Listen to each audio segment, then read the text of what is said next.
that people have lost faith in trying to prevent crime. Again, he told me of some other incidents where organized crime is taking place by trying to involve innocent people in some quarrel or some skirmish, etc. And thereby, when they do, then those Hondas and the wanton people who are awaiting their chance, they suddenly crowd and beat him up in that melee and rob him of all his possessions. So this is also organized. So again, there are some states which do not support, or let's say encourage people to interfere in such matters, and it is considered to be taking law into your own hands. If anything untoward happen, then this person will be held responsible in the sight of law. Why did you poke your nose? Why didn't you interfere in something which did not directly relate to you? So all these things have discouraged the people who are chivalrous. There was a time in the history of England where chivalry was very much supported and promoted. In fact, all the novels written during that period revolved around some chivalrous, heroic person and heroic deeds, etc. And now the days are over. It has turned, exactly the opposite, in the opposite direction. And to become chivalrous never pays here in these circumstances. Even police will hold you responsible for anything which ensues from that. Right? Yeah. Anything else? Yes, please. Assalamu alaikum, Huzur. Wa alaikum assalam wa rahmatullah. Huzur, the namaz between Asr and Maghrib is completely forbidden. Between Asr and Maghrib, this is not right. When you have said Asr, yes, sir. Then till you have said Maghrib, no prayer can be said in between. So it's a very difficult time for Mu'min actually. Sometimes time between Asr and Maghrib is quite large interval between the two namaz. If need be, what are the best way to establish communion during that period with God, communion with God? You see, the Holy Quran does not prevent you from remembering God outside prayer. In fact, it continuously promotes this and reminds you of remaining in communion with God at every moment of your life. So as far as that issue is concerned, it is irrelevant.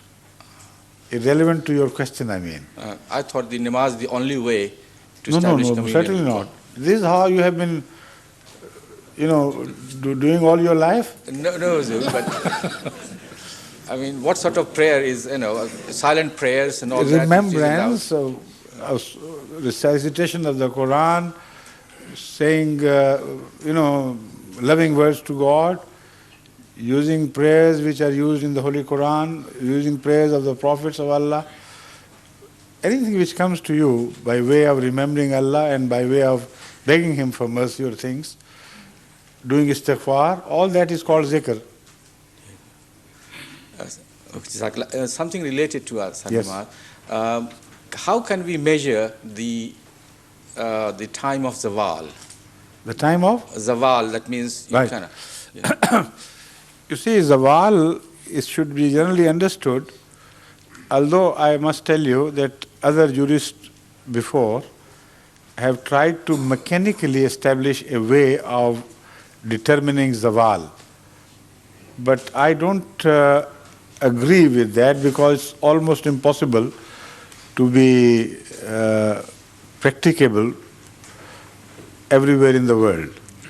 They talk in terms of nezas, lances. So in those days, lances were a common day thing. Everybody knew lances. And they said, if the sun is a lance above the sunset point, then the time of the Asr ends and no man's land begins. Some said no, it's still closer. Some said when it is 2 lances from the middle of the day, then the time is over. So all this is something which does not lead you anywhere nowadays. How can you measure? First of all, you can't even visualize what a lance is, how it looks like, how big it should be. And to determine the distance of sun from the horizon to be 1 lance or 2 lance is a very, very difficult proposition, to say the least. I personally believe because both the times of the prayer, of Asr and Zohar, are joined. That is to say, there is no man's land in between the two. As the Zohar ends, so the Asr begins. The timings, I mean. The timings of Zohar, when it ends, the Asr timing begins. Correct? Yes. That is why they can be joined. The same is true of Maghrib and Isha. The Maghrib time ends and the Isha begins. Yes. So that is the best formula by which you can judge the measures of their time.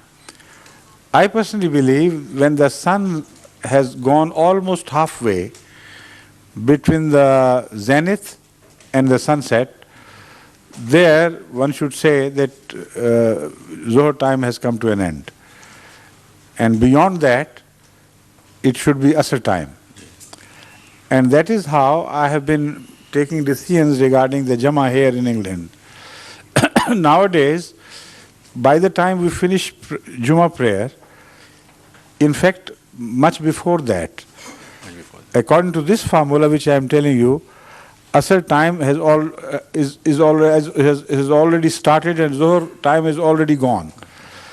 And this not only according to my formula, according to the Saudian formula, now working everywhere where the Saudi faith is found, this is exactly the case. They have also somehow worked out the same, that the time between the zenith and the sunset is divided about in the middle. And the first part of that period is Zohar period and the second half is the Asr period. Only with one caution to be kept in view, that when the sun is about to be set, at that time all fuqaha, all previous jurists warn you against saying your prayer at that period. Because during the sunset itself, all prayers are forbidden. Yeah. So they warn you against this because it is possible when during your prayer you are lost in memory of Allah, you are lost to count time, and you may extend your prayer into the sunset period itself. So they say it is safer to stop saying Asr or considering the Asr time to be over, while during the time when the day has paled. By paled they mean it is too close to the sunset and the day has lost its clear shine and it begins to become dusky. Asr time extends to that period. Right? So can we relate it with the sunset timing which is published in the newspaper here? Of course you can. Why not? So 5 minutes, 10 minutes? No. Not exactly, because during winter days, the zenith does not take place exactly at 12 o'clock. Nowadays here, the zenith takes place between 11:30 and